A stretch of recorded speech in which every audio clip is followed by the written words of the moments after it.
ഭൂതകാലത്ത് നിന്ന് മാറി വർത്തമാനകാലത്ത് ജീവിക്കാൻ പഠിക്കണമെന്ന് സദ്ഗുരു ശ്രീമാത അമൃതാനന്ദമയി ദേവി. ജീവിതം അനന്തമാണ്.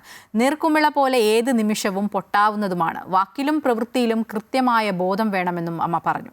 കോഴിക്കോട് ബ്രഹ്മസ്ഥാന മഹോത്സവത്തിന് പരിസമാപ്തി കുറിക്കുന്ന ഇന്നും ആയിരങ്ങളാണ് അമ്മയുടെ ദർശന പുണ്യം തേടി എത്തിയത്.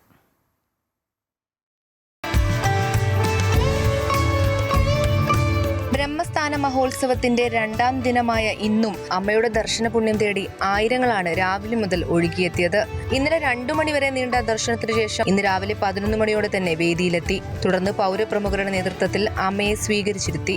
മാതൃഭൂമി ചെയർമാനും മാനേജിംഗ് എഡിറ്ററുമായ PV Chandran, Mathrubhumi managing director MV Shreyams Kumar, joint managing editor PV Nitheesh, deputy എഡിറ്ററായിരുന്ന MP ഗോപിനാഥ്, BJP സെൽ സംസ്ഥാന കോർഡിനേറ്റർ VK സജീവൻ, BJP സംസ്ഥാന കമ്മിറ്റി അംഗം KV സുധീർ തുടങ്ങിയവർ അമ്മയെ ഹാരാർപ്പണം ചെയ്തു. തുടർന്ന് പരിസ്ഥിതി ദിനത്തിന് മുന്നോടിയായി നട്ടുപിടിപ്പിക്കാനുള്ള വൃക്ഷത്തൈകൾ മാതാ അമൃതാനന്ദമയി മഠത്തിന്റെ യുവജന വിഭാഗമായ അയുതിന്റെ പ്രവർത്തകർക്ക് വിശിഷ്ട വ്യക്തികൾ കൈമാറി. തുടർന്ന് അനുഗ്രഹ പ്രഭാഷണവും നടത്തി. വിനയവും ക്ഷമയും സഹനവും വിശാല മനസ്കതയും ജീവിത വിജയത്തിന് ആധാരമെന്ന് പറഞ്ഞു തുടങ്ങിയ അമ്മ ഭൂതകാലത്തു നിന്നും മാറി വർത്തമാനകാലത്ത് ജീവിക്കാൻ നാം പഠിക്കണമെന്ന് സന്ദേശം നൽകി. ഭൂതവും ഭാവിയും വർത്തമാനത്തിലായിരിക്കും.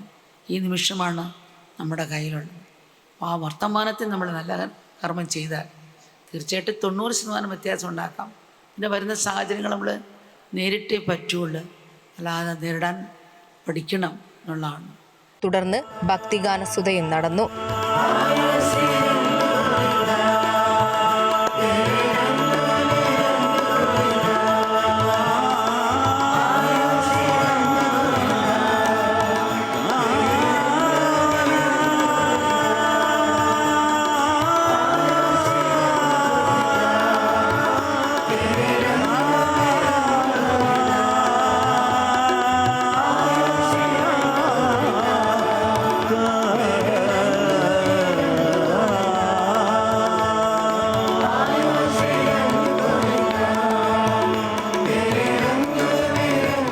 ഇന്ന് രാത്രി വരെയും അമ്മ ദർശനം നൽകും. ബ്രഹ്മസ്ഥാന മഹോത്സവത്തിന് ഇന്ന് പരിസമാപ്തി കുറിക്കുന്നതോടെ ജൂൺ 3, 4 തീയതികളിൽ അയ്യന്തോൾ ബ്രഹ്മസ്ഥാന മഹോത്സവത്തിൽ പങ്കെടുക്കാനായി അമ്മ തൃശൂരിലേക്ക് യാത്ര തിരിക്കും. അമൃത ന്യൂസ്, കോഴിക്കോട്.